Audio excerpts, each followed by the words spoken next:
মধুমাসের মিঠা ফল পাকা আম দিয়ে টক ঝাল মিষ্টি আমসত্ত্ব বা ম্যাঙ্গো বার তৈরি করে দেখাবো। আর এভাবে যদি ম্যাঙ্গো বার তৈরি করে থাকেন তাহলে সারা বছরই ফ্রিজ ছাড়াই সংরক্ষণ করতে পারবেন, একটুও নষ্ট হবে না। আর এই ম্যাঙ্গো বারটা খেতে ভীষণ মজার হয়ে থাকে, ছোট বড় সবাই খুব পছন্দ করে খাবে।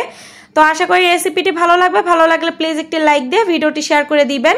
আর খুব বেশি ভালো লেগে থাকলে আমার পেজটি ফলো করে আমার পাশে থেকে যাবেন। এখানে 2 কেজির মতো পাকা আম নিয়েছি। আর আমসত্ত্ব বানানোর জন্য অবশ্যই আমটা বাছাই করবেন এটা দেখে যে আমটা যেন একটু টক মিষ্টি হয়, তাতে করে ম্যাঙ্গো বার বা আমসত্ত্ব এটা খেতে খুবই ভালো লাগে। 1 কাপের মতো পানি দিয়ে আমগুলো সিদ্ধ করে নিব। তবে আমগুলো আমি কেটে নি নাই, দেখতেই পেয়েছেন আমগুলো আমি আস্ত আঠি সহই রেখেছি। যেহেতু পাকা আম এগুলো কাটতে গেলে অনেক ঝামেলা হবে, এজন্য আমি আঠি সহই এটা সেদ্ধ করে নিব।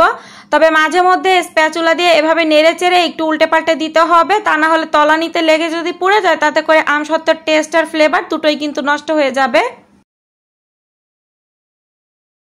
কয়েকবার নেড়ে চেড়ে আমগুলো খুব ভালো করে সিদ্ধ করে নিয়েছি।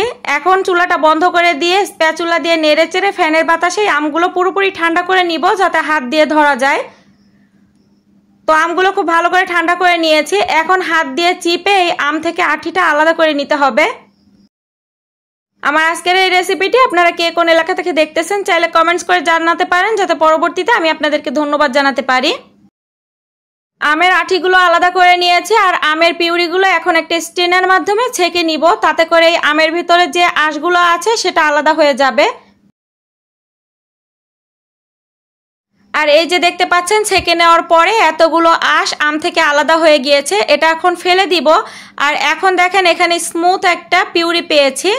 একটা প্যানে এই পিউরিগুলো সম্পূর্ণ নিয়ে নিচ্ছি।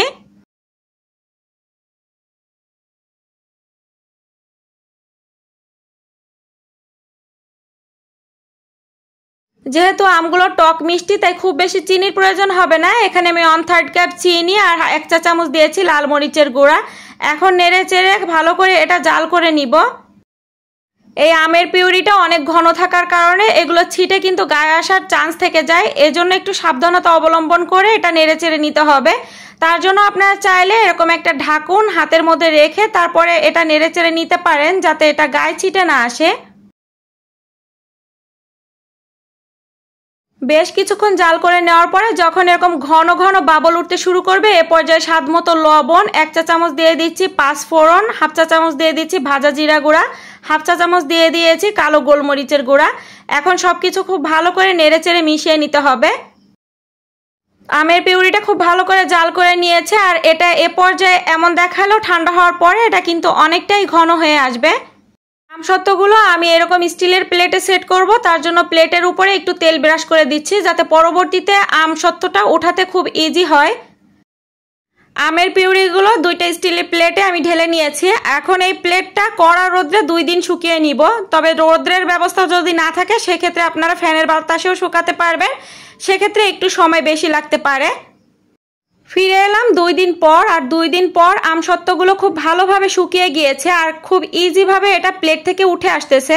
যদি এটা খুব ভালো করে না শুকাতো তাহলে উঠাতে গেলে এটা ছিঁড়ে যেত।